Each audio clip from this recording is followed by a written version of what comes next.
కుమారి aunty ఇప్పుడు ఎక్కడ చూసినా ఈవిడ పేరే వినిపిస్తోంది.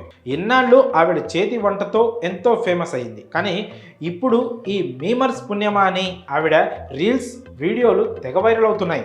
మీడియా కూడా ఆవిడ మీద ఫోకస్ పెట్టేలా చేశారు. అంతేకాకుండా ఆ ట్రోల్స్ వైరల్ కావడంతో గతంతో పోలిస్తే ఇప్పుడు దాదాపుగా బిజినెస్ రెండింతలయ్యింది. గతంలో 300 ప్లేట్లు అమ్మితే ఇప్పుడు ఏకంగా 500 ప్లేట్ల వరకు బిజినెస్ చేస్తోంది. కుమారి ఆంటీ మంత్లీ టర్న్ ఓవర్ ఏకంగా 18 లక్షలట.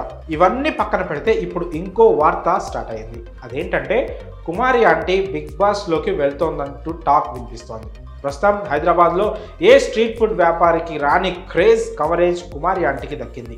ఆవిడ షాపు ముందు జనాలు క్యూ కట్టడం మాత్రమే కాకుండా తోసుకునే పరిస్థితి వచ్చింది. ఇప్పుడు చాలా మంది ఫుడ్ దొరక్క ఖాళీ ప్లేట్లతోనే వెనక్కి తిరిగి వెళ్ళిపోతున్నారు. ఆవిడకు అంత క్రేజ్ రావడానికి ముఖ్య కారణం ఓ వీడియో బాగా వైరల్ కావడమే.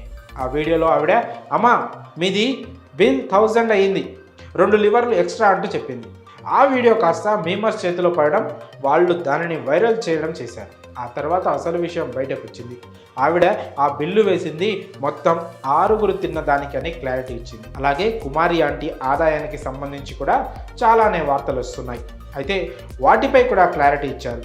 తనకు రోజుకు కౌంటర్ 60,000 అవుతుందట. వాటిలో 50,000 ఖర్చులు పోతే ఓ 10,000 మిగులుతాయి.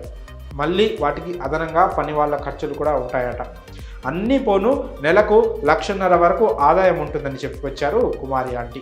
ఈ టాపిక్ కూడా క్లోజ్ అయిన తర్వాత ఇప్పుడు కొత్త చర్చ తెరపైకి వచ్చింది. అదే కుమారి ఆంటీని బిగ్ బాస్కి పంపాలట. సాధారణంగా బిగ్ బాస్కి సెలబ్రిటీలను పంపుతారు, కానీ కామన్ మ్యాన్ కేటగిరీ అంటూ ఒకటి ఉంటుంది. దానిలో సోషల్ మీడియాలో ఫాలోయింగ్ ఉన్న బాగా పాపులర్ అయిన వారిని తీసుకుంటారు. బిగ్ బాస్ తెలుగు సీజన్ 7లో అయితే పల్లవి ప్రశాంత్ వెళ్ళడమే కాకుండా విన్నర్గా నిలిచాడు. ఇప్పుడు Bigg Boss Telugu OTT season 2 ప్రారంభం కాబోతోంది. ఫిబ్రవరి నెల మధ్యలోనూ చివరి నుంచో ఈ సీజన్ స్టార్ట్ అవుతుందని చెప్తున్నారు.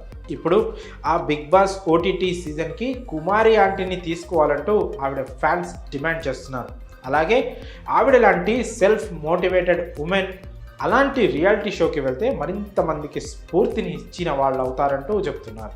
బిగ్ బాస్ యాజమాన్యానికి కూడా ఇలాంటి వాళ్ళే కావాలి. సోషల్ మీడియాలో బాగా బజ్ ఉన్న వాళ్ళైతే వారికి కంటెంట్ పరంగా కూడా మంచి వర్కౌట్ అవుతుంది. అయితే ఇది కేవలం ప్రచారంగానే మిగిలిపోతుందా, లేక కుమారి ఆంటీ నిజంగానే బిగ్ బాస్ హౌస్లోకి అడుగు పెడతారంటే కాస్త టైం వేచి చూడాల్సిందే. అయితే అవకాశం వచ్చినా కూడా అంత పెద్ద బిజినెస్ని పక్కన పెట్టి ఆవిడ వెళ్తుందా లేదా అన్నది కూడా పెద్ద ప్రశ్న. మరి కుమారి ఆంటీని బిగ్ బాస్కి పంపాలంటూ వస్తున్న డిమాండ్పై మీ అభిప్రాయాలను కామెంట్స్ రూపంలో తెలియజేయండి.